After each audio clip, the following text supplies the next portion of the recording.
Keep me on top. Yeah, we might. If we get more, we get more. If not, we'll save them. Okay, friends, we'll begin as we did last week with a nigun, with a song, to get us properly attuned. This last week we did one that had words, and that was good, and also some more difficult. So we'll go tuneless. So you'll pick it up as we go. We do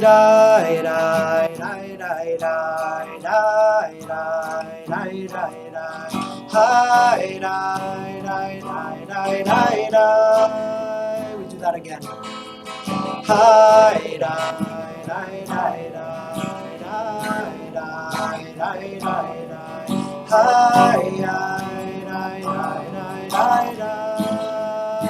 Let's do it again.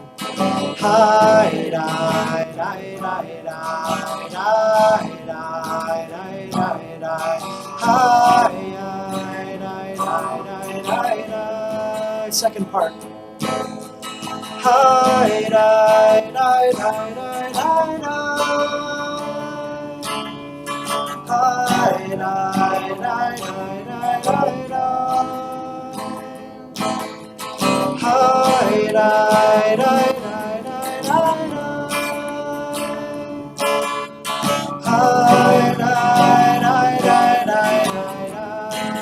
Back to the first part.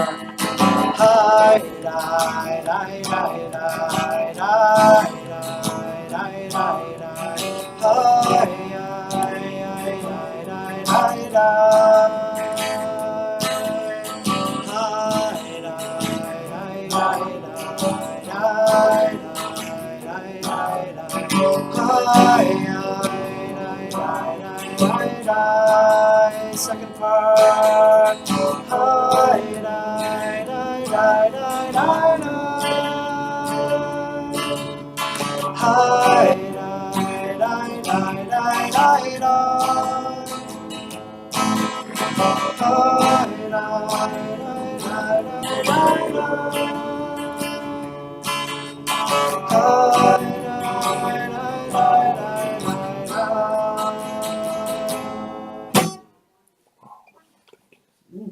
All right.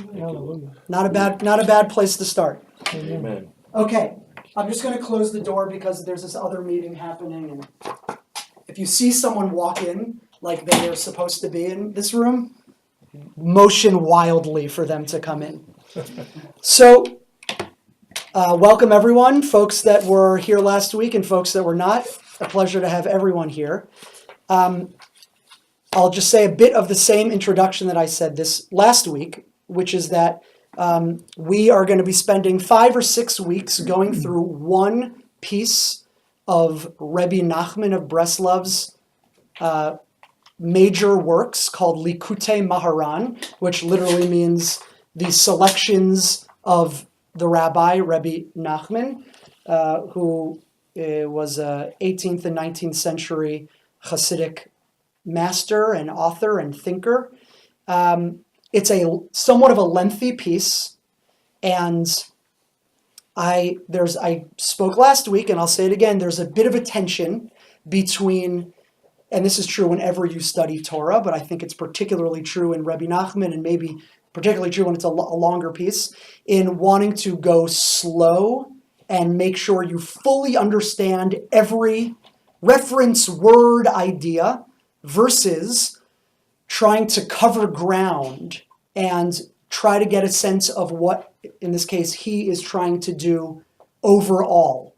And in Rebbe Nachman in particular, a lot of his Torah can sometimes read or hear or be felt as poetry. And it hits you not just intellectually, but spiritually and emotionally. And to me, one of the ways you need to access that is kind of seeing the whole thing. Like, for those, I don't often read poetry, but when I do, the way I was taught to read poetry is you first read the whole thing and then you go back through it a little more slowly, because you want to first get a sense of what the person's doing. Now, if we were to just first go through this whole piece just to get an idea of what he's doing, I think that would take too long. And it's complicated. So the choice we're making instead is to work our way through it at a bit more of a brisk pace than we might otherwise. And what I ask of you is to trust me that even if we're going to go through some parts of it that are confusing and that you don't fully get, overall, I think you will still get it because he's relating on a level of a certain sensibility, a certain feeling, and I think we'll be able to get it nevertheless. And I'm giving that as an intro, especially today. This is our second session. Because of the 5 or 6 or 7 sessions we'll end up taking, I'm pretty sure that this one will be the most complicated in terms of some of the ideas. So don't get discouraged if you feel like you walk out of here and at the end of an hour from now, an hour and 15 minutes, and say, I didn't really get it because on one level, I don't think we'll get this piece until we've concluded it and have thought about all of it. And then also there's just some concepts today that I'll try to explain them to the degree that I think is necessary for us to get the piece. Yes? We trust you. Thank you. I appreciate it. Do. Let's do a very brief review of what we did last time. Very brief. We'll try to do it in 1 minute. So on page 83, and you can look in the Hebrew on 82 or the English 83, it's 82, it's just translation. So this piece opens with a verse from the Torah, from the Song of the Sea, Parshat Bishalach, and it is no coincidence, for nothing is a coincidence, that is this week's Torah portion. So if you come to Beth Israel this Saturday morning, we will read this very line. Rebbe Nachman taught this Torah on the same Shabbat 215 years ago, this Shabbat, which is pretty amazing. And the opening line is about what happens to the Egyptians as they chase the Israelites into the sea. The seas crash over them. Tahomot yechasumu yardu mitzal kamo aven. The deeps, the depths of the sea covered them and they sank into the depths like a stone. Now he's going to move away from that line and only get back to it at the very end of this Torah. So we'll talk about it in 6 or 7 weeks. Mm-hmm. But that's something we have to hold in mind the whole time we're learning, is that's an image that he wants to plumb the depths of. But specifically, and I mentioned this last week, though that verse we won't see until the end, the image and idea and symbol of the depths of the ocean, or one's personal, spiritual, emotional depths, that is an idea and an actual phrase, a word, that that is a leitmotif of this text, is the notion of the depths. What's the Hebrew word? Tehomot. It's depths. Yeah, tahom is the deep. And it's plural. Tahomot is the depths. Yeah. We'll see, we taught last time, we quoted from Psalms, where we quoted a line from Psalms that he says, where elsewhere in that same parak, that same chapter, there's a beautiful idea of the tahomot in one person calling to the tahomot in another. Tahom el tahom kore, which can be the deeps in a person to another person, the deeps in God calling to the deeps in a person's depths calling to God. All of these relationships are possible. Was that Psalm 88? Yes, it was. Okay, and Psalm 88. That was Psalm 88. No. 7? No. Was a different one? No, that was Psalm 42. That was Psalm 42. The Baal HaTurim says that that's only listed 3 times in the Tanakh. What is? The depths. The word depths? The depths, that particular word. And he quotes from Psalm 88. Mm-hmm. In Christianity, they teach that is a messianic psalm. And he helped the Messiah to sing into the deeps. Mm-hmm. Like Mashiach ben Yosef,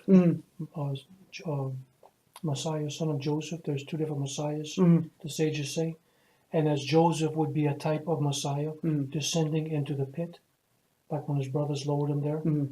And then also there's So that's a form of a depth, is depth, the exactly. pit in the Joseph And story. then a very familiar passage also, the book of Jonah. Jonah was Sure. thrown into the depths. Jonah said, the only way that you can be saved is if I lose my life. So in Christianity, they take that to be a very A messianic idea. Exactly. Now, Rebbe Nachman is also going to find the word depths in other words. There's another related word, which is tihima, which is astonishment. It's etymologically the same root of tav, he, mem. So he'll find that idea in different places. We'll see it all in the Torah. So Rebbe Nachman opens, I said we'll have a 1-minute review. That starts now. He begins, this is one of the central themes in this Torah, which is what we call the teachings of Rebbe Nachman, as his Torahs. One of the central teachings here is the power of prayer.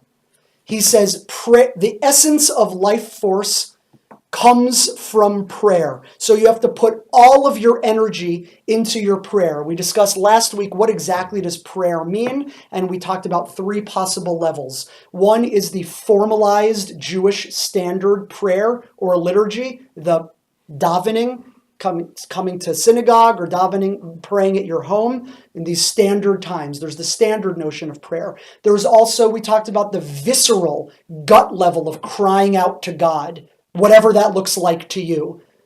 That too is prayer. And then we noted also that Rabbi Nachman was a big proponent of something called hitbodedut, which is roughly kind of personal, individual, out loud talking to God, which is kind of related, a subset maybe of the second thing I talked about. Whatever it means by prayer, you got to put all of your energy into it.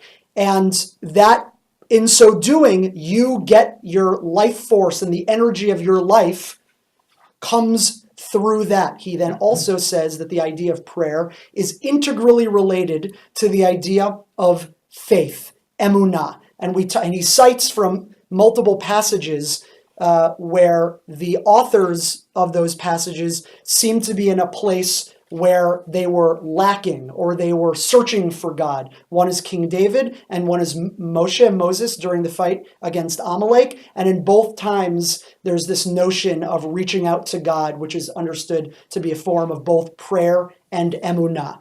Then that was part 1. Part 2, which is quite short. Part 2, which we only started last week and will hopefully conclude today.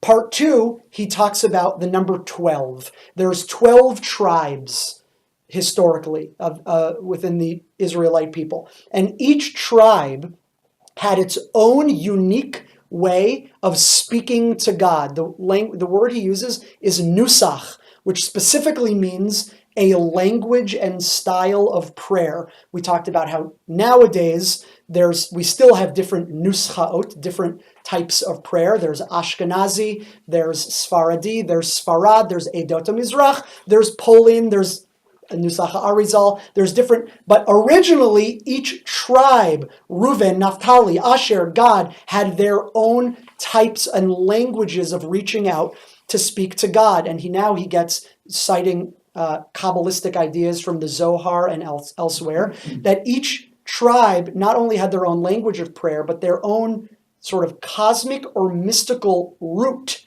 gate, through which each tribe's prayer would ascend to the heavens. And then what would happen is also each tribe not only had their own language, their own gate, but they had their own constellation in the zodiac. And we looked at and I'll pass these out for those who didn't get, a picture taken from Sefer Yetzirah, an early Kabbalistic work, where the heavens are sort of laid out, and there's associations between tribes, months, and different constellations in the zodiac. So, for instance, the tribe of Asher was associated with the month of Shvat, which is the month that we're currently in, and that in turn was associated with the constellation of the Dli, which means a bucket, which was used to draw water. That's the constellation of Aquarius. So there seems to be some idea that the tribe of Asher, had their own specific language and went of prayer, and when they would offer that prayer and with proper intention, it would go up to the heavenly spheres through the constellation of Aquarius, or it would arouse the energy of the constellation Aquarius. And then he goes on to say that energy would in turn come back down to the earthly realm.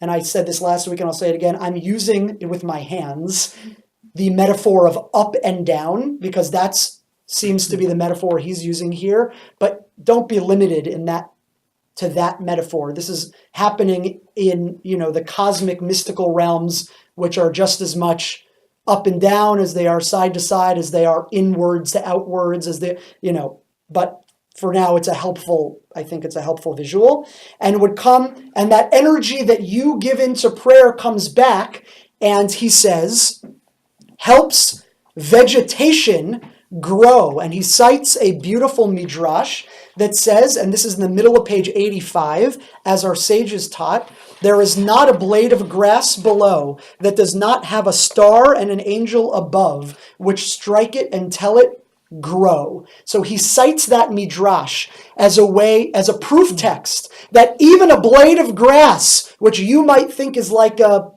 insignificant is connected to this cosmic cycle wherein human prayer with proper energy and intent and kavanah, intention, goes up to the heavenly spheres through somehow the aid of the constellations and of the zodiac. And there's an angelic force which sends energy, radiates, the language in Hebrew is me'ir, which literally means to shine or to radiate, back to the earthly sphere, to the earth, and helps things grow. That's where we paused last week. One question. Is there by any chance has anyone done any correlations between the blessings that Jacob gave and if they correlate at all to their constellation? Yes. I think that's dealt with. The Zohar already is making some of that. I don't know if there is if anyone's laid it out really formally. I bet yes. One thing I noted last week is the Sefer Yetzirah, which is this early Kabbalistic work, which deals predominantly with notions of the creation of the cosmos. There's different versions of it, which differ somewhat widely, and they were later edited and honed by different people. The one that I know what it's called is called the Sefer Yetzirah of the Vilna Gaon, because he was the one. But there's others, so you'll look in different ones, and they actually match up differently. So if you just go online even and type in a similar thing, you might not get the same exact. So it's which is unfortunate because no definitive answer. No definitive answer. Yeah. I'm sure there are scholars who would say one is more or less definitive than others, but I don't know. Are you familiar with that book? I am not, but I'm sure he gets that's Sign of the Times by God Erlinger. I know there's a lot of works. I said this last week. The place of astrology in Jewish thought is a significant one, and there's a lot of stories in the Talmud. The Zohar and Kabbalistic works deal with it lengthily, and there's a lot that could be said about it to the degree to which we even believe in it. Within the tradition, there's voices which say, Ein Mazal Yisrael, I mentioned that last week. There is no astrological influence on the Jewish people, but then there's other stories which seem to indicate that there are. So, huge topic, and for another time. Okay, ready? Let's go. We're on page 85, middle. Oh, one more thing I have to give you. For those of you who were here last week, you already know, and I'll give out more of them. I am making an ongoing source sheet for all of the sources that Rebbe Nachman, not all, most of the sources that he cites, so that either on your own time or in this class, if you want to look at some of the sources as we bring them, because you can do that. One of the things that Rebbe Nachman that's so incredible is he is so versed and just inundated with the Talmudic tradition, with Bible, with Tanakh, with the Kabbalistic tradition of the Zohar, with the Midrashic literature. He is just pulling references from everywhere. And one of his brilliances is the way he binds them together and juxtaposes them in beautiful ways that had not been done before. And so it's helpful to really be learning him with his sources. Here we go. It's in the middle of page 85 and 84, second or third paragraph on page 84. Our sages taught, Kashin mizonotav kakriyat yamsuf, v'kasha zivugo kakriyat yamsuf. Providing a person with his livelihood is as difficult as splitting the Red Sea. And that's one piece of Talmud, which I quoted on, that's 10 and then 11 in your source sheets. And also, providing a person with his marriage partner is as difficult as splitting the Red Sea. Now, those are two separate Talmudic texts. He brings them together, and he's going to talk about both of them. But the idea behind both of them is we had in our history, and again, we're learning about it this week in the Parsha, that God split the Dead Sea for the Israelite people. It's a miracle. We consider it like perhaps the central miracle of Jewish history. Jacob. I think you said Dead Sea, but you meant Red. Red Sea. Red Sea. Red Sea. Different seas. Different seas. Splitting the Red Sea. That is considered the central miracle.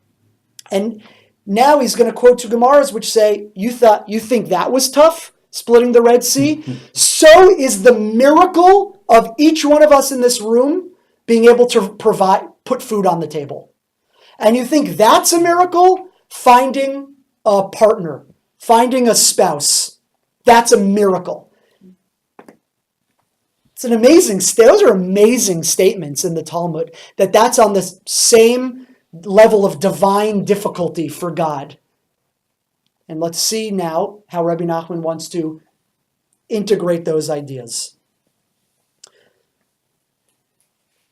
Yam Suf Nikra l'shnei masar kra'im. The Red Sea was divided into 12 lanes. Keneged shnei masar shvatim. Okay, that is, and here, that's in your source sheet, source 12. That is a midrash. It's not in the Torah. Also an amazing idea. That when you read the Torah, it says that the Red Sea split into two walls on each side, to the right and to the left. But there's a midrash which has a slightly different understanding. It says, no, you might think from that there was one pathway with walls on the sides, which if you see the movie Prince of Egypt, that's how it's depicted. Beautiful depiction. The midrash says no. There were 12 lanes all next to each other. But each lane, if you can picture it, had its own walls. And actually the Midrash says not only that, but you could sort of look over your wall if were the say again? Mechitza. There was like mechitzot, exactly. But what you which means division. But what you shouldn't do in synagogue and look over the mechitza, the Israelites could. You're not supposed to do that. Yeah, good. I'm glad we're learning about that. But the tribes could do that. So we're the tribe of Naphtali, let's say, and we're going this way, and we could look over and see the tribe of Yisachar and wave to our friends over there. Each had their own pathway. Now we should already be noticing what Rebbe Nachman's doing, because he's already set up this like symbolic framework of we're thinking about the 12 tribes. We're thinking that each tribe had their own language of prayer, that each had their own heavenly gate to which was attached there, constellation. And now we're seeing, these are not his ideas. He's pulling them from different places, but presenting them to us. Noting, there was 12 paths in the Red Sea. And remember, he's already quoted that the splitting of the miracle of the splitting of the Red Sea is like the miracle of providing sustenance, and is like the miracle of providing love, partnership, marriage. So let's see what he's gonna try to weave all this together. Through their prayers, the children of Israel bring about a supernal union. We'll talk about what that means. A unification between the Holy One and his Shekhinah, the divine presence. As it is written, this is now the next page 87, which you should have. It should be maybe the second page. As it is written, praise or pray to the one who rides upon the Aravot. Okay, what does this mean? Now, this is what I was referencing at the beginning when I said this is a complicated class tonight. This next idea that I'm going to try to explicate in 45 seconds, there's books written about this one idea. But what he's getting into now is a very sort of central idea in the Jewish mysticism, in the Kabbalah, which relates, some of you might know about the ideas of the Sfirot, the 10 Sfirot, the 10 godly or divine emanations. That, yes, in the back of this sheet, there's one depiction of, there's one way of depicting the 10 Sfirot. Thank you, Fritz. This is exactly why I brought it, was for this. Which is one way of describing a way that God / the divine manifests in our worlds. There's the Kabbalistic ideas that God exists both in a plane, a world plane, a way of being beyond our world in a way that we cannot really comprehend, but that there's a process by which God allows or causes God's self to manifest in this world, the world that we experience, so that we can have some notion of a relationship, an interface, an idea of divinity, of the divine and holiness, Kedusha, in our world. And one way of describing that is the notion of these Sfirot, these stations or manifestations through which God trickles down or God's light shines into this world. So that's the Sfirot. Within that, there's ideas that the Sfirot are different parts or aspects, which in Hebrew you can call Sfirot or Partsufim, different aspects of God. And one way that that manifestation is described is that these parts of God relate to each other, combine with each other. There might even be, there's some sexual imagery that these parts have union with each other, and in so doing, come down to the next level of through the worlds into our world.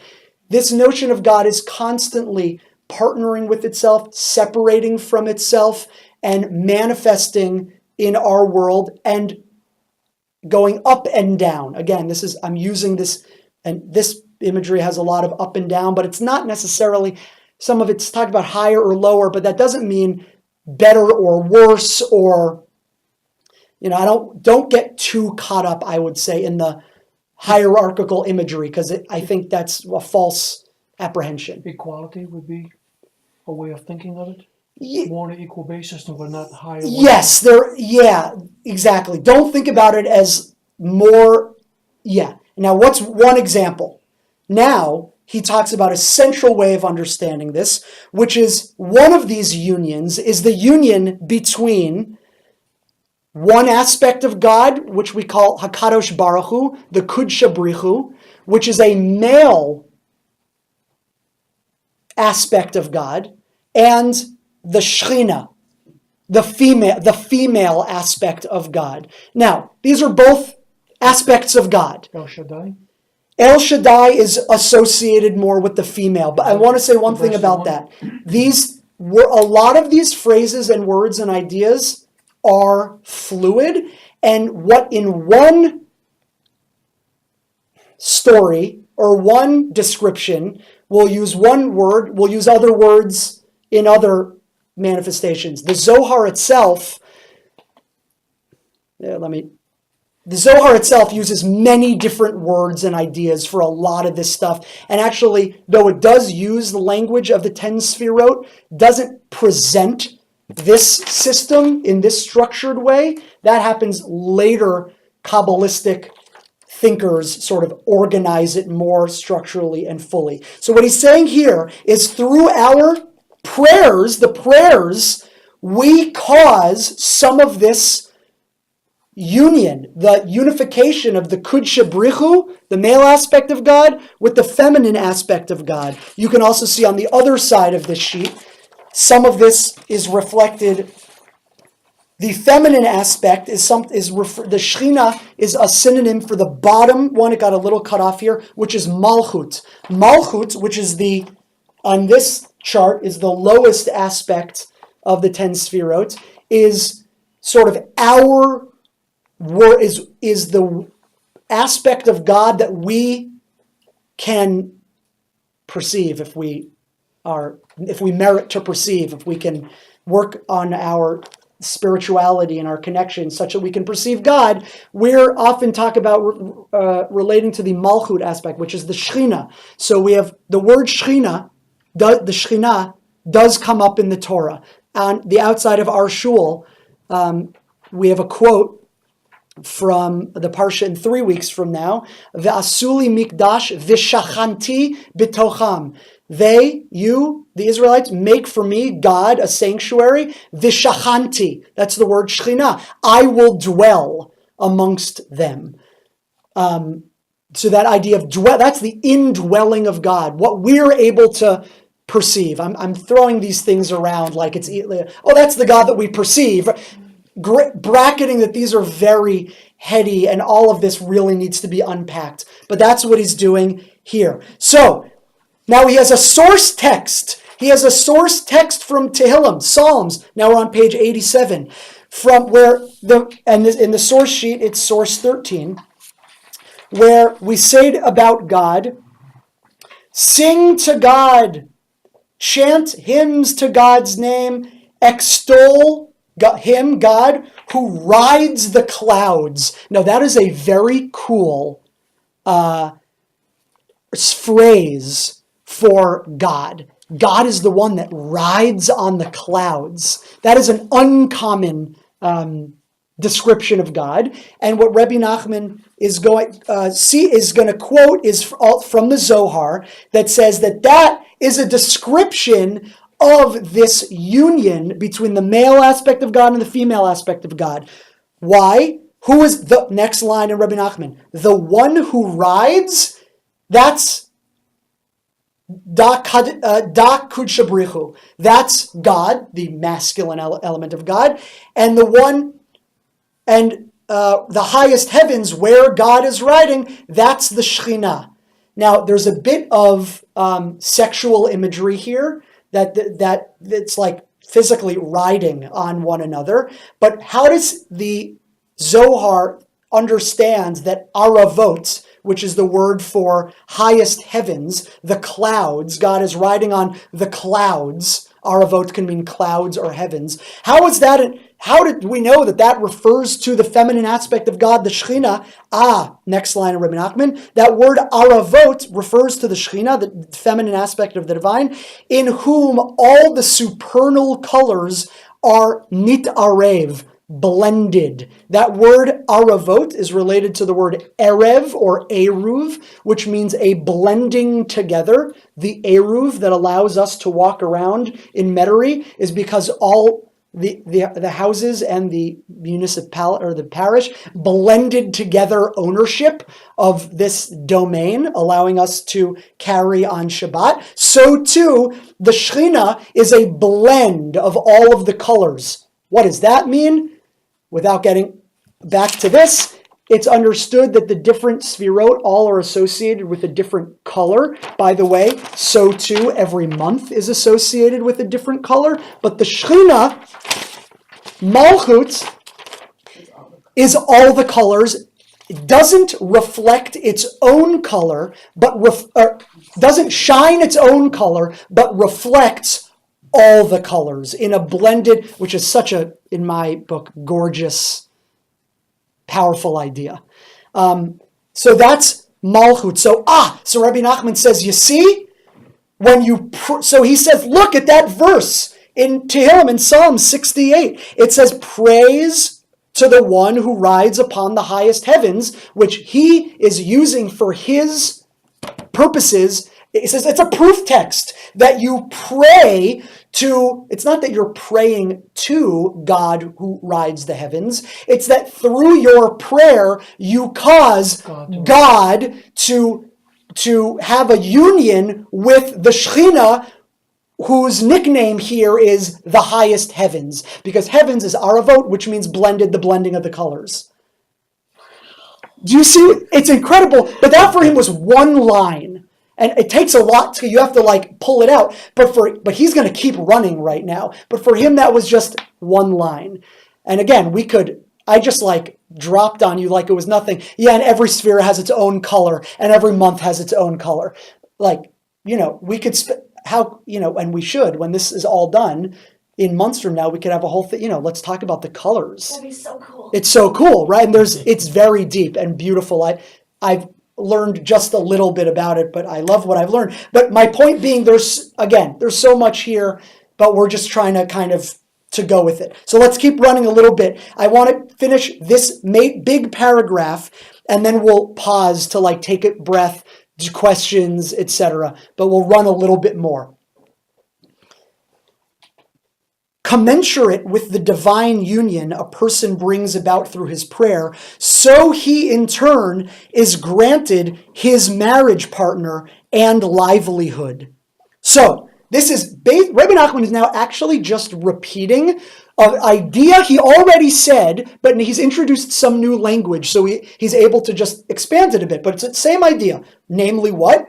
When you pray, which he's now told us affects this divine union, causes God to have a union with God's self, that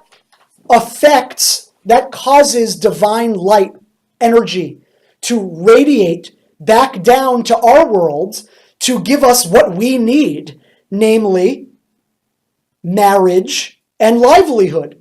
Those are the two things from those two pieces of Talmud he quoted earlier. That splitting of the Red Sea is as hard as finding a marriage partner and getting livelihood. So just like splitting the Red Sea was a miracle, which needed humans to pray to God, the Israelites to cry out to God, and God splits the sea. So too, when we pray today, that causes things to happen in the heavenly spheres, which help us. And I should note there's something that's lost that we don't read in the Hebrew, which is the word zivug.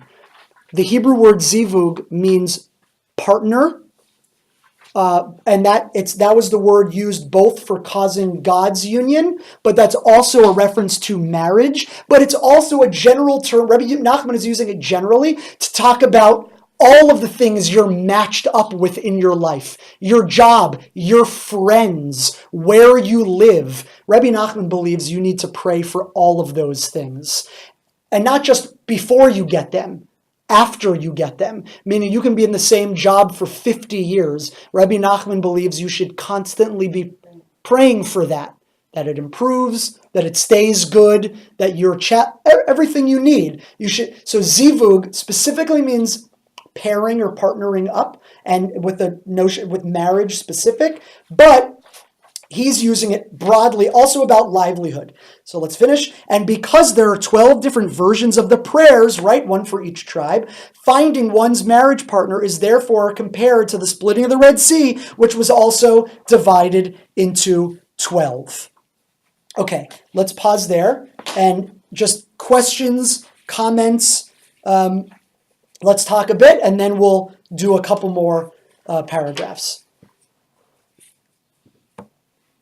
I like these themes between this theme of like what we can see and perceive in the material world corresponds with something immaterial, transcending, and then vice versa. And there's like a separation sort of between mechanisms. Like I guess a lot of people think that that like our eyeballs are seeing, and there's like no mediation in between. But there are, in neuroscience discoveries that there are actually lots of mechanisms. There's a ton of mediation. Some people some people see differently, like blindness, color blindness, things like that. They can be located in the brain. The occipital lobe is actually back here too. Another thing too that comes to mind, there's this syndrome called Likkutei syndrome. You ever heard of this one before?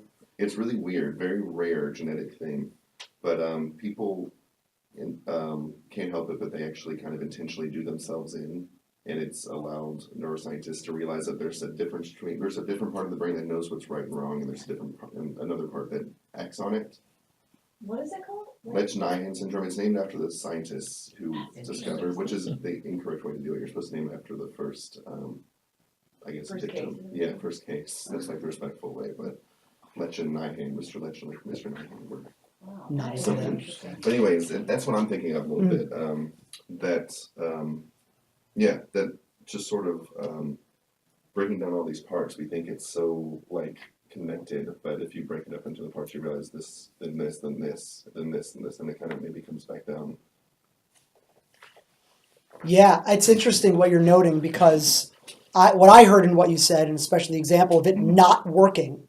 Yeah, there can be. This is it's complicated, Yeah. and sometimes the perception of having a relationship with someone or something like God, or just a person, you want there to be a sense of immediacy. It's me and you, and you're hearing what I'm saying, and I'm hearing and it's back and forth. This is really complicating that and saying no. There's many steps, and it's great. What you said is really right on because he's going to intimate ways in which it doesn't work. And there's blockages, and there's things that make it not happen.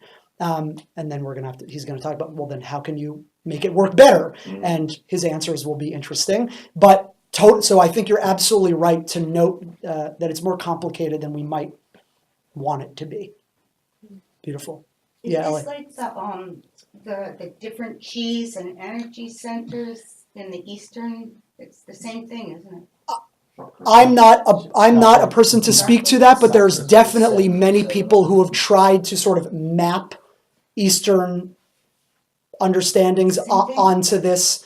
One of my good friends and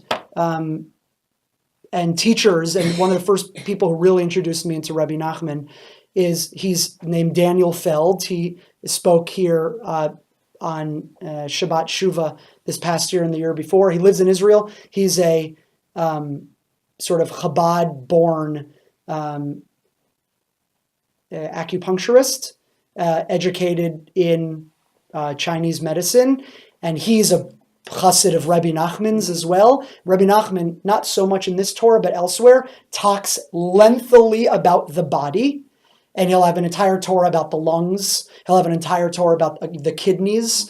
And my friend Daniel Feld, he has done a lot of thinking around Eastern medicine and the body in Rebbe Nachman and Kabbalah. And he integrate. And when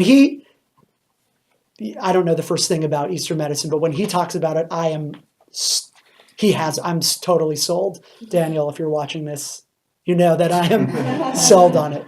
So the answer, there's a lot out there if you're interested in pursuing. Okay, here's what I want to do. It's 8:45. I want to try to go for 25 more minutes and make an end run to conclude what's this section, which is section Bet. So we'll run a bit. You have it all on your sheets. And we'll try to make a push, and then we'll pause and questions, comments. And again, as I said in the beginning, more sessions, we won't have to go this fast in future sessions. There's just this is a complicated, packed one. I promise you, we'll take more time in future ones, but I think this is the way we have to do this one. Okay, we're on page 87. In addition, with their prayers, the Jewish people provide sustenance for their Father in heaven. So this, I know this is some new language, but it's actually the same idea he already told us. Namely, that when we, through our actions and specifically our prayers, we, as it were, affect or help God. Same with mitzvot, right? It's all the same. It's all the same idea, Okay. that through our actions we have an effect in the holy spheres. Now I'm bracketing a major question that has been asked by Jewish thinkers for thousands of years, which is, what does it mean to say that we can provide for God or that we affect God? Yeah, that God needs. That is a classic question. For the one answer which I think will suffice for here is that, and this is an answer that's been given for thousands of years, is that God doesn't need anything. God didn't need to create the world. God created the world to bestow goodness on humans, and humans are the first creatures that can apprehend the goodness in the world. So in a sense, through humans, we're the first that can testify to God's goodness. Not that God wasn't good before us, but no one could testify to that. So and that's a major theme on Rosh Hashanah. Rosh Hashanah, we talk about the coronation of God. That's Malchuyot, a central section, the sovereignty of God. But one of the beautiful ironies is that for there to be, that's God as king. For there to be a ruler, there have to be ruled. For there to be a coronation, there has to be someone to put the crown on. So the relationship, so that's some of the answer, and there's other answers given, and there's a lot, but that will just be fine for now. So God provides us with sustenance, livelihood, food. We provide God with sustenance. And that doesn't mean we literally feed God, but it's spiritual. We're in this relationship. And now he's going to basically go through a lot of proofs as to how and why we know that's true. But one basic idea, same idea. Okay, so let's read it. First, he quotes from Psalms 105, which is source 14 on the source sheet. In addition, with their prayers, the Jewish people provide sustenance for their Father in heaven. As it is written, Vayamideha Yaakov lechok. That which is, God made it stand for Jacob, as a statute. Now, the word for statute is chok. Chok is a synonym for law. The Torah uses multiple words for laws. Mitzvot, mishpatim, laws, but two others which you might be less aware of. One is chok and one is edut. Chok and edut. Okay, those are both words for laws. But what Rebbe Nachman is going to note, he says, this is the next line, but we know from a Talmudic passage in Masechet Beitza that the word chok doesn't just mean law, it means livelihood. And I actually was not familiar with this Gemara. It's number 15 in the source sheet. I had to look it up. Apparently, the Gemara learns out that chok can mean food. And we could get into how that Gemara deals with it. But for now, he says, and not only that, the word in that piece from Psalms 105, namely he, or God, made it stand, is the Hebrew word vayamideha. And that word amideha means to make something stand, but that's related to the word amidah, which is prayer, the word for Jewish prayer. So what Rebbe Nachman has done, again, he does this in one sentence, but he's pulling together three things, is he finds a verse in Psalms, which, by the way, in its context, is simply saying that God made a covenant for 1,000 generations with Abraham, Isaac, and Jacob to Israel as a law, as statute. Namely, there's a covenantal relationship between Jews and God. Simple, nice idea. But Rebbe Nachman looks at 3 words, Vayatmideha Liyaakov L'chok. He made it stand, this covenant, for Jacob as a statute. Says, but statute means actually food, livelihood. And made it stand is Amidah, prayer. So now he's reread this verse as the prayer of Jacob, which is us, the Israelites, gives food to God. Wow. Right? Which is just the same Kabbalistic mystical idea that our actions, like prayer, have an effect, cause things to happen in the spiritual realm. But Rabbi Nachman, he can't just say, I want you to know, like our prayers affect. No, a verse from here, of Talmud, a Kabbalistic idea. And that's what makes this so rich, but also so complicated, is we have to kind of mine it. But for my lights, it's part of what I find so beautiful, is his dense layering of allusions and ideas on a granular level, this, but connected to this intense, kind of overwhelming mosaic that he's creating. So he's big on references and he gives citations.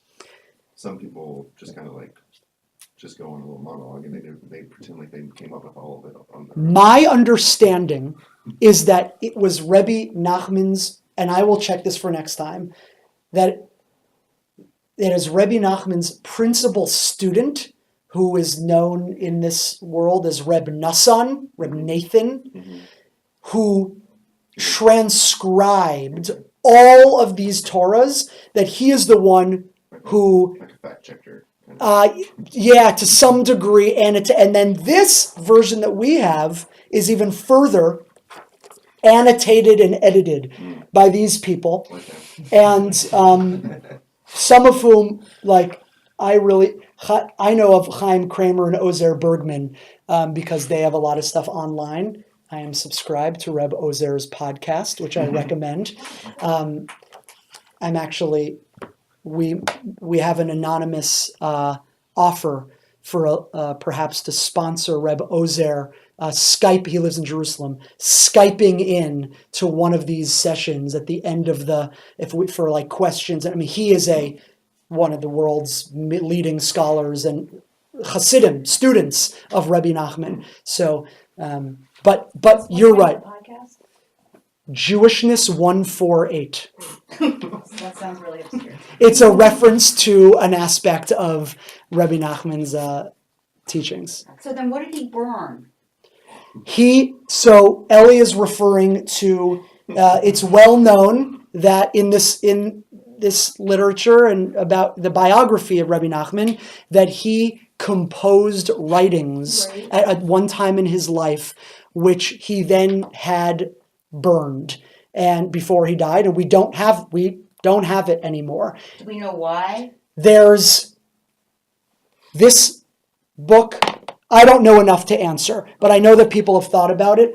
This book, which is a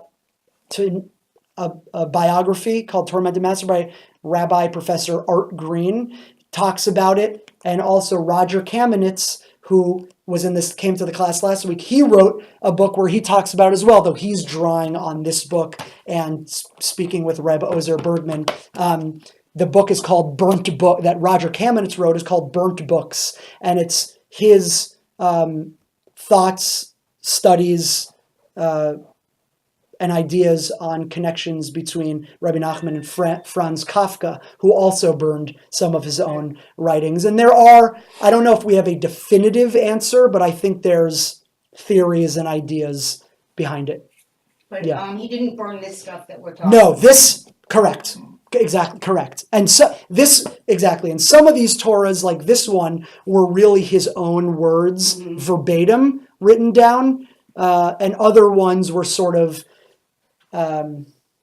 talks he gave that were then after the fact, or maybe even for some time later, or collections of his talks organized by his students. So I guess what I was trying to get at with my question is, Yeah, sorry. I don't know that many other Hasidic authors. So are you suggesting though that like compared to others that he's very much like referential in his writing? Yes, I can't answer for you. I focused on the part of your question about the citations. Yeah. And every piece of Hasidic work or non-Hasidic rabbinic work I read now has citations. Mm-hmm. I don't know the degree to which that was the original author versus later editors. Okay.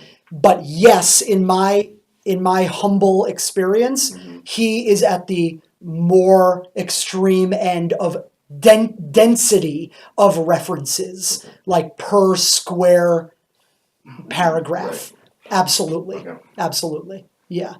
Which, is a mixed blessing. It makes it more difficult.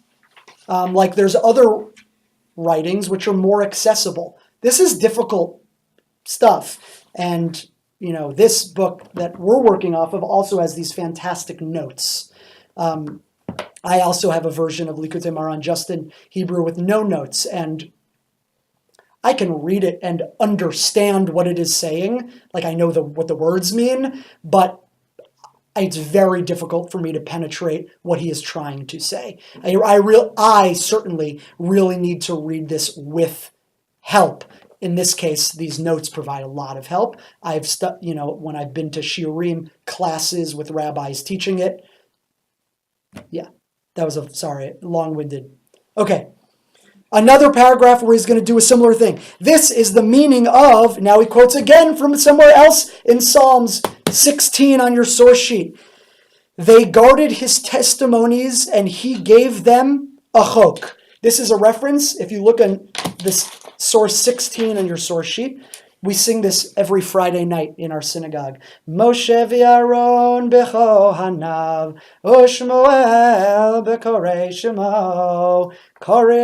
Moshe and Aaron were his priests. Samuel among those who called his name. When they called to the Lord, God answered them. God spoke to them in a pillar of cloud. They guarded his testimonies. The law he gave them. O Lord your God, you answered them, etc. So in its context, this line, verse 7, I would say, the pshat, the simple understanding of it is saying, you had these leaders of the Jewish people, Moshe, Aaron, Samuel. You spoke to them. They kept your law. And the words for law are edut and chok, which I mentioned to you are these two words for law. But Rebbe Nachman says, no, there's something much deeper happening here. What does it mean? The word testimonies, which you could just read as a type of law, that word edut, it actually means prayer, because there's another place in Psalms, which I did not cite in the source sheet. Another place in Psalms where it says the tribes of God, a testimony for Israel to give praise to the name of God. That piece of Psalms explicitly connects the word edut, testimony, to praying. And I know that there's still, I think especially in some churches, the word to give testimony is related to prayer. Does that seem right to people? Anyone? Okay, I could be wrong. Testify. It's testify. So here too, testimony is to give praise to God. In addition, our sages taught, testimony can only be given when standing. Ein edut ella ba'amida. That also explicitly connects testimony with standing, because we already know that standing, amida, means prayer. And so when we stand in davening, in prayer, what's one thing that we're doing? There's a lot of things you could say prayer is. One thing we're doing is testifying, giving testimony to God's unity. What does it mean? How so? How is it that through prayer, this is not in Rebbe Nachman, just in your own thinking, in what way might it make sense to say that through prayer, we're testifying to God's unity? What might that mean to you? I like to think that maybe all of our faith put together manifests some kind of, I mean, it's not physical, but almost material thing. Like, yeah, faith as in sort of an object in an empty box. Maybe something I would say. That and in praying, you're doing what? You're Prayer is manifesting. Like, so you could think of thoughts as objects, as sculpture, and so we're creating. By faith, like we know something exist. is there, but we are. So we're testifying to where it's like throwing the baby powder over the laser and kind of making it like. Very nice, beautiful. Yeah. I hope this don't sound silly, but when you give a testimony of something that God has done for you, and He's done all of His miracles, you're supposed to stand when you do that. That's a form of praying. Well, so it's not. That is a totally good question. The context that Rebbe Nachman is quoting from, which is a Talmud, that testimony can only be given standing, that context there is actually about the legal system, that witnesses would have to give their testimony standing. But he's then taking that and applying it and saying standing, we associate with prayer through the word standing, amidah, which literally means standing, but is also the word for prayer. And it's that, but then he's also connecting it to what you're saying, that it's a form of testifying to what God has done for you. Now, by the way, that notion that you stand when you give testimony has a lot of interesting ramifications. And because I can't resist a good tangent, I'll just tell you that there's a question about when you make kiddush on Friday night, which is when you, for those of you that don't know, you have wine or grape juice in your hands and you say blessings before, on the wine or grape juice. That's how you begin the Shabbat meal. Some people say those blessings standing, or you start with the Vayachulu. Some people say them sitting. The minhag, the custom of Jerusalem, interestingly, is to say Vayachulu, standing, and then to sit.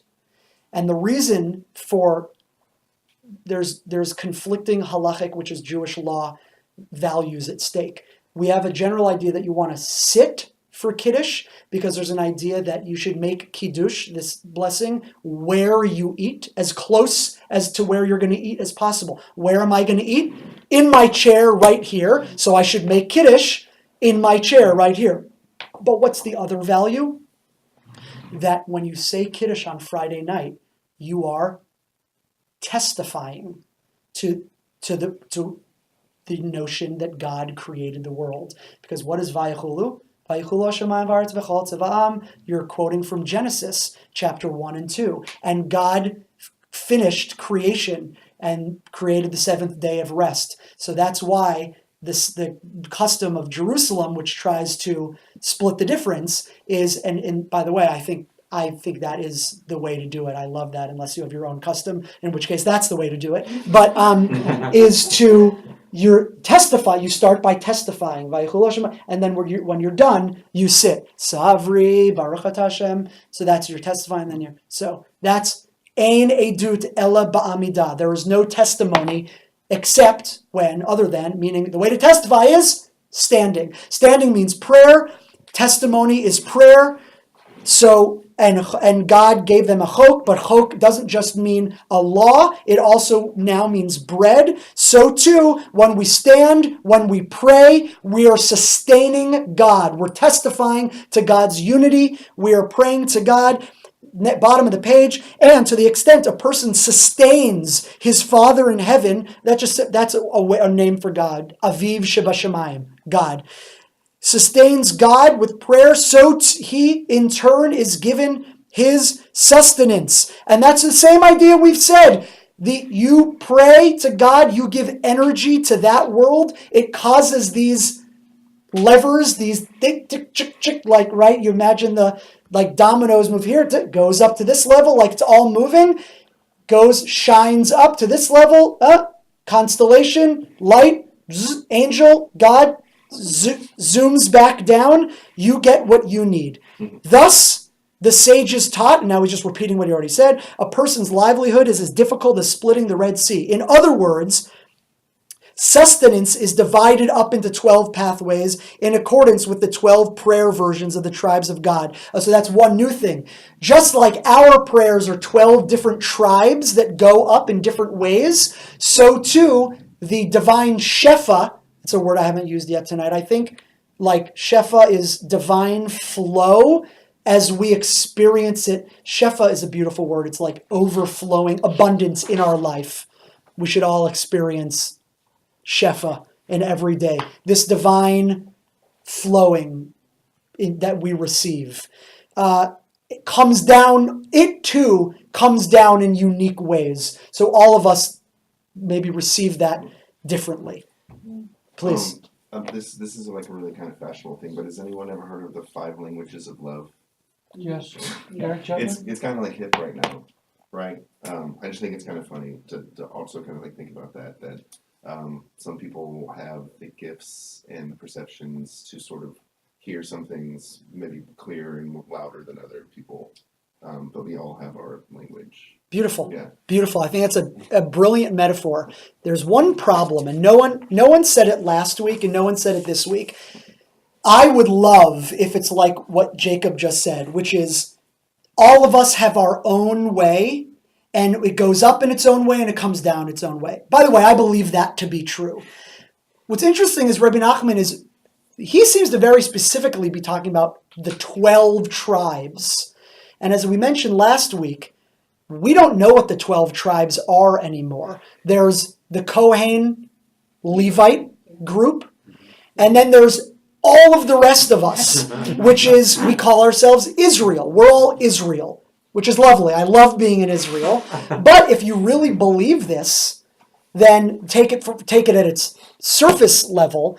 Then if we don't know what tribe we are in, on some level, like if I'm descended from a Naphtali, but I don't know that I'm a Naphtali, and I don't know the language of the Naphtali tribe, then am I able, how can I do this? So there's 2 options. One is, like Jacob said, and by the way, I think that is a fine reading of this, is that it's true what he's saying, but it is also true to think about this all individually, and we all have our own languages to talk to God. And of course, we know Rebbe Nachman believed that on some level. He is the Hitbodedut person. He said, go in the field and talk to God in your own language, specifically Yiddish. By the way, these were all given in Yiddish. So clearly, he also believes that. But he also believes this. And so then a problem is going to be if we don't know what the tribes are anymore and we're not part of a clear tribe, what do we do? He is going to try to answer that, by the way, later on in this Torah. So, sorry, to take it. No, please.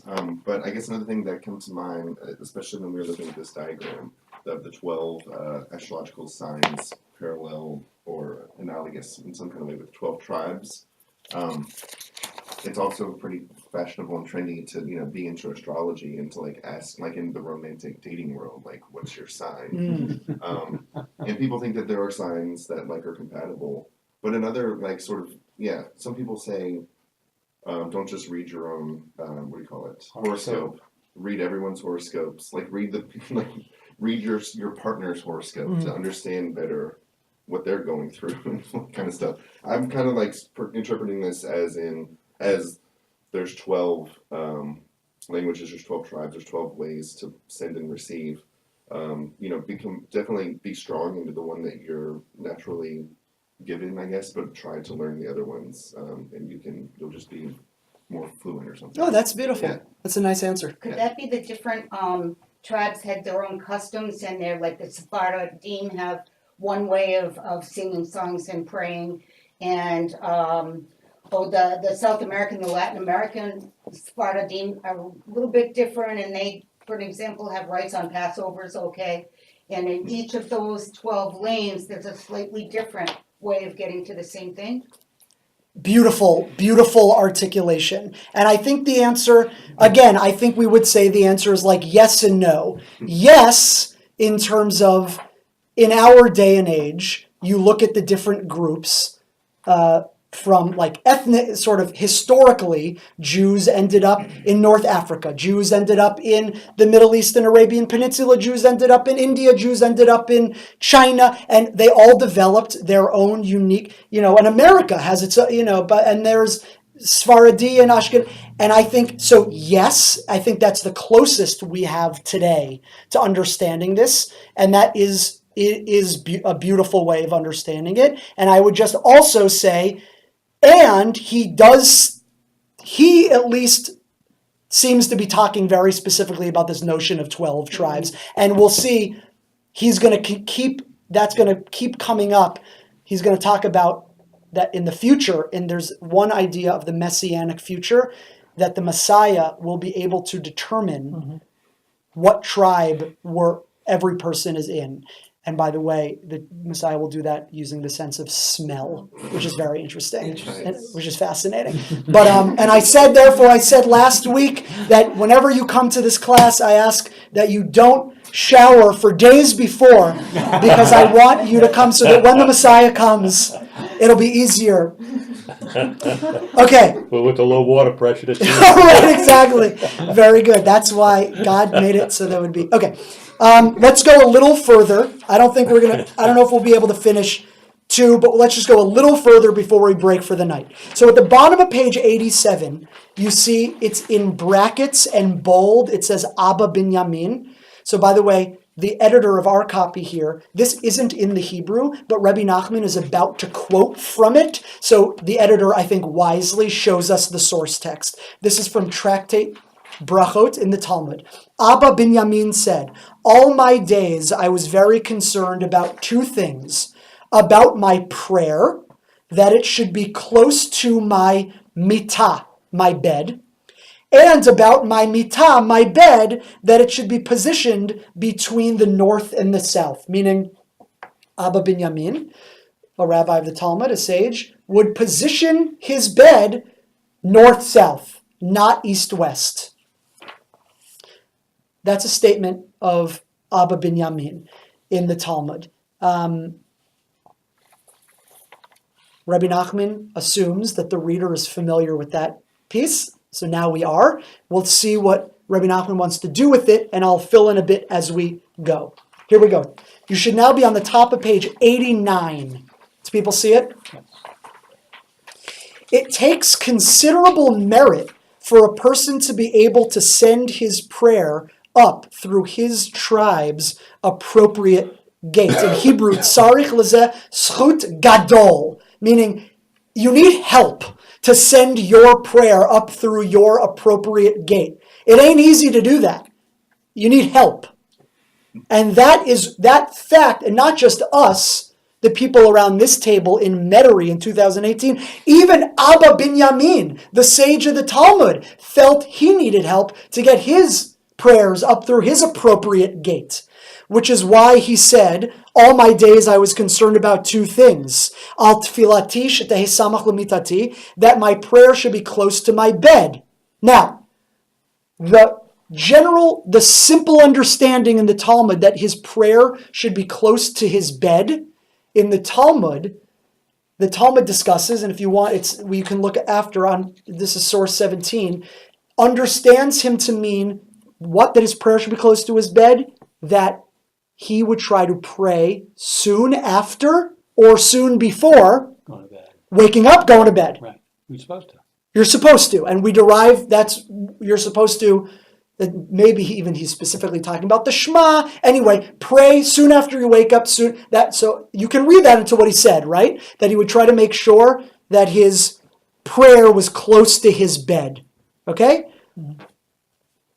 But how does Rebbe Nachman read it? The word for bed, mitah, mem tet he, can also be read as mateh, tribe, staff. Okay? It's different vowels, same letters. It's a midrashic reading. So what does that mean? That his prayer should be close to, not his bed, but his tribe, meaning to pray through his right tribe, his right gate, with his right language. For there's 12 tribes, and each has its own gate. So he prayed that his prayer should not be separated from his tribe. But there's more to it. Because hence the word mateh. Because that word mateh can also allude to the marital union. This is indicated in the ensuing part of his statement. Al mitati shetehei netuna, that your bed should be positioned between north and south.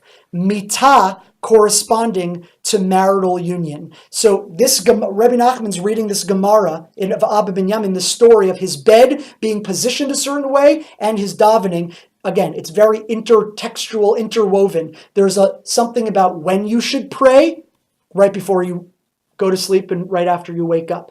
Also, that you should pray for your right, not mitah, but mateh, should be connected to your tribe. But also, so that you should, the bed itself, which then now doesn't represent the tribe, but now it represents a bed again, and it now represents sex, marital sex, that too is associated with prayer. We already saw that because we saw that sex, the union, the divine union between the Kudsha Brichu and the Shechina, which through your prayer you affect in the higher realms. Furthermore, mateh. So now we have so many he's saying mitah is bed, mitah is mateh, which is tribe, it's prayer, it's tribe, it's sex, and mateh is also now staff of bread. Mateh also means sustenance. You guys note that it's the same themes over and over again. Faith, prayer, union, livelihood, bread, tribe. It's the same, and he's just again and again drawing different things to make these same inter-mosaic. For the 12 matot tribes bring about a union of the Holy One and the Shechina, we already saw that, and provide sustenance for Hashem, for God, as in the above mentions.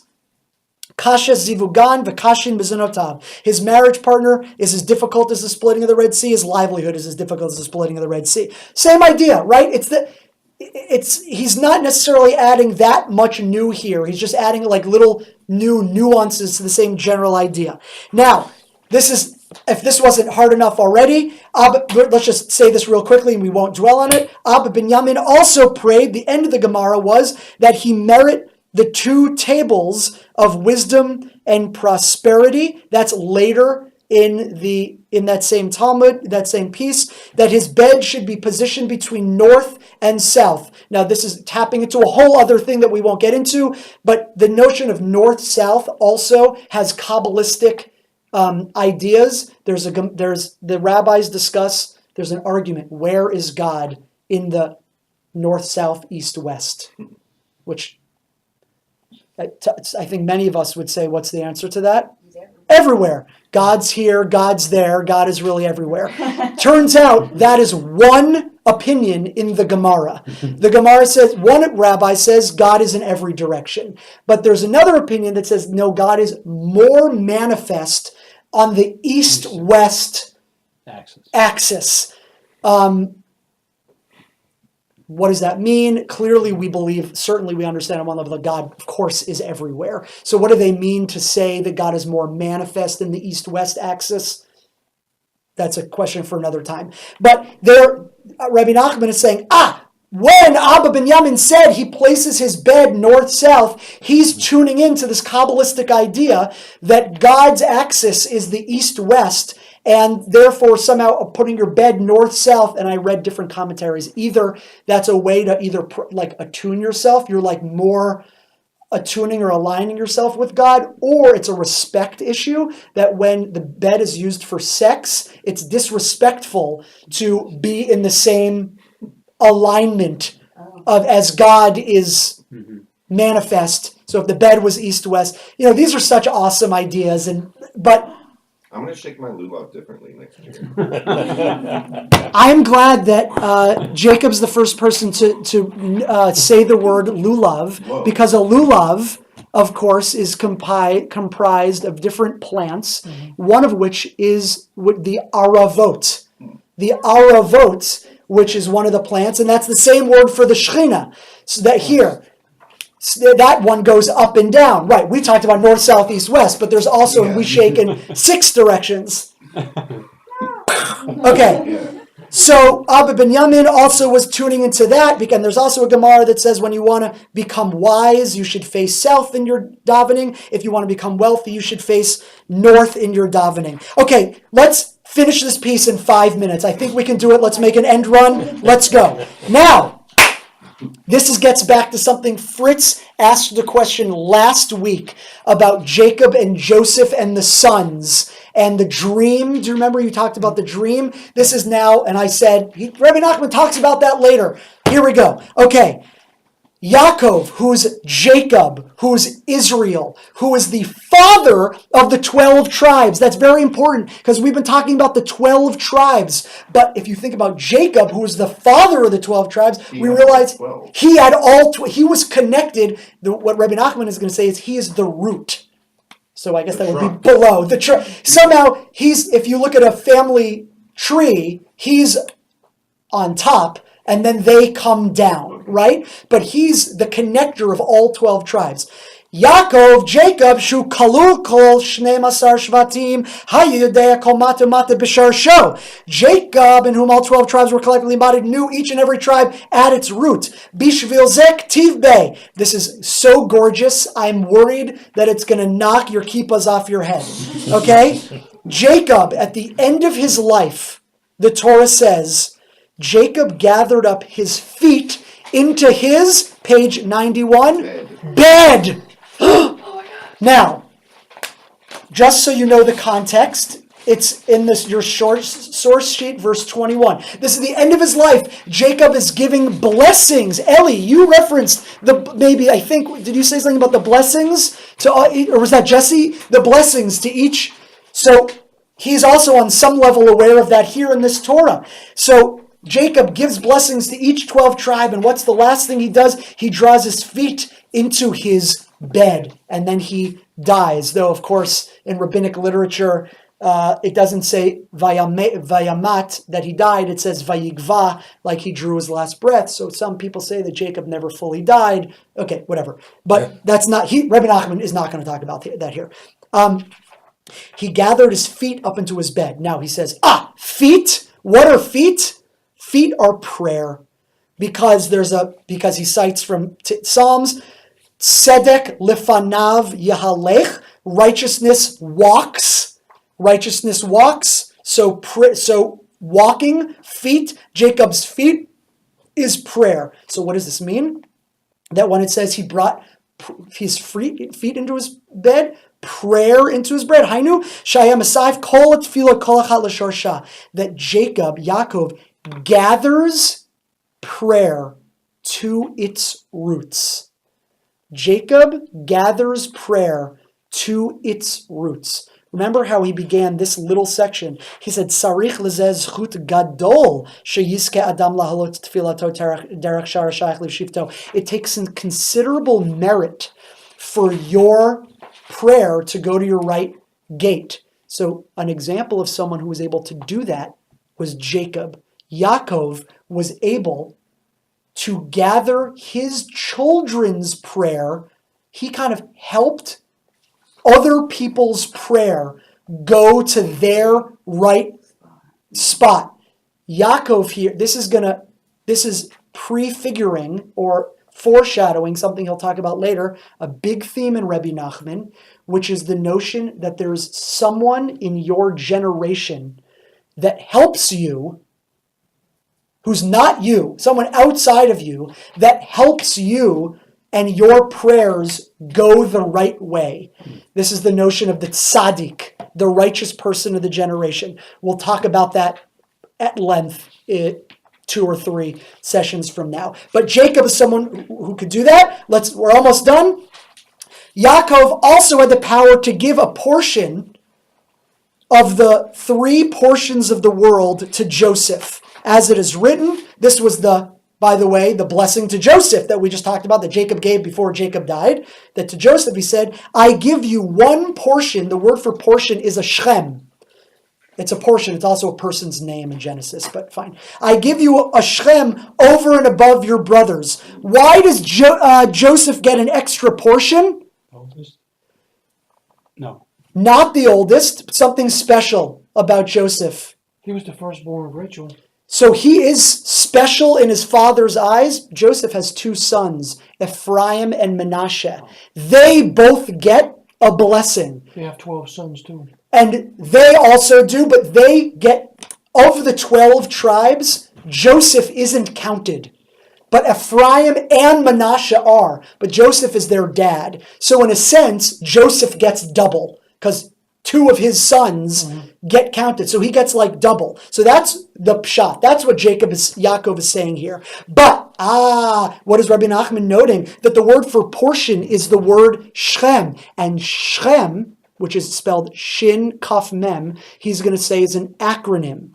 For through his prayer, through Jacob's prayer, he sent an influx of life force into the three parts of the universe. The lowest world. Remember back to what we talked about last week, that there's the blade of grass, there's the constellation, and there's the higher force, the angel, the godly force. The lowest world, the world of the stars, and the world of the angels. This is indicated in the word Shechem, which is Shin Kaf Mem. Shafal, which means the lowest world. Kochav, which means star. Malach, angel. So when Jacob said to Joseph, I give you an extra portion, he was really saying, I'm giving you extra life force. Shechem, life force in the three portions. This world, the world of the stars energy level, and the highest world. All of that Jacob did through his prayer. How do we know that Jacob had successful prayer? Because Jacob says in that very blessing to Joseph that I'm giving you that which I took with my sword and my bow, which is translated into the Aramaic to mean tfilati ubakashati. The word for, he says prayer and a weapon, a bow. The word for bow is a keshet. Keshet, bow and arrow. It's also the word for rainbow. Obviously, same bow and bow.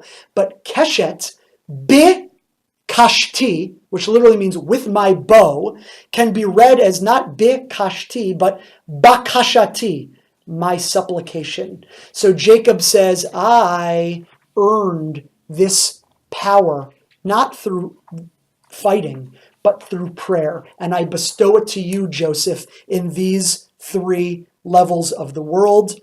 Prayer is warfare. Prayer for Jacob, prayer is how he was successful in the physical world, including through warfare, but also in the spiritual world. And that's what he bestows, is the power of prayer. He bestows it to his children. He bestows it to his descendants. He bestows it as a legacy to humankind. All of us have the power to try and use prayer and to put our energy into the world to try to achieve what we want to achieve in our own lives. But we're going to need help to do that. He's going to talk about what the help is. And next time, he's going to talk about an obstacle, though. Because if we stopped here, we'd say, great, let's pray all the time. Easy peasy. Put out what we want. We're going to get it back. Hooray. But it ain't that easy. And next time, Rebbe Nachman is going to talk about several ways in which it's actually very difficult to do this. My friends, you really did a great job bearing with. As I said, this was the most difficult piece. It's going to get a little easier, though it's also going to build on what we already did. So you did a great job. Questions, comments?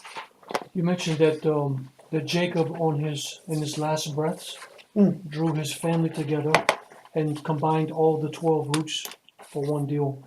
It made me think of the scripture that Jacob awoke from his sleep or his bed and said, surely Hashem is present in this place, and I did not know it.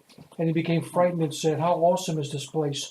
This is none other than the abode of God, and this is the gate of the heavens. Yes, Zeh Shara Shemayim. So he had the experience of how to funnel the 12.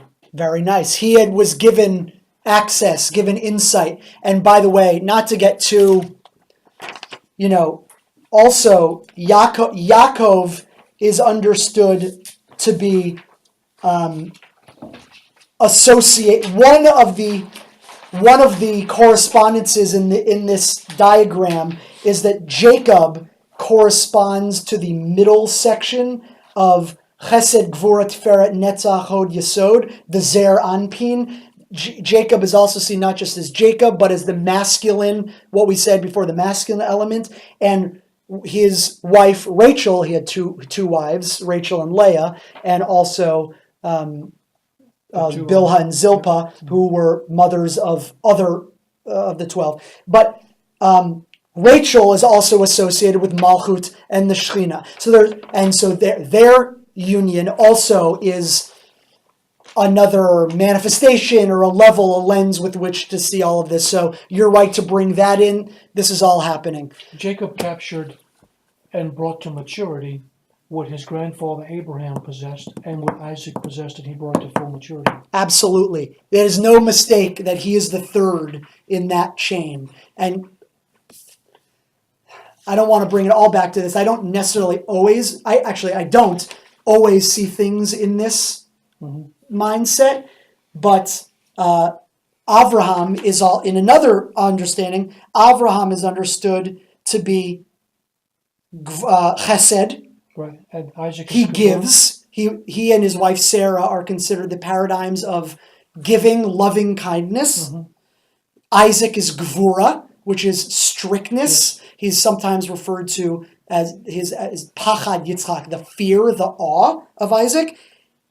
Jacob brings them together in Tiferet. He holds both extremes or both poles and integrates them together. And then he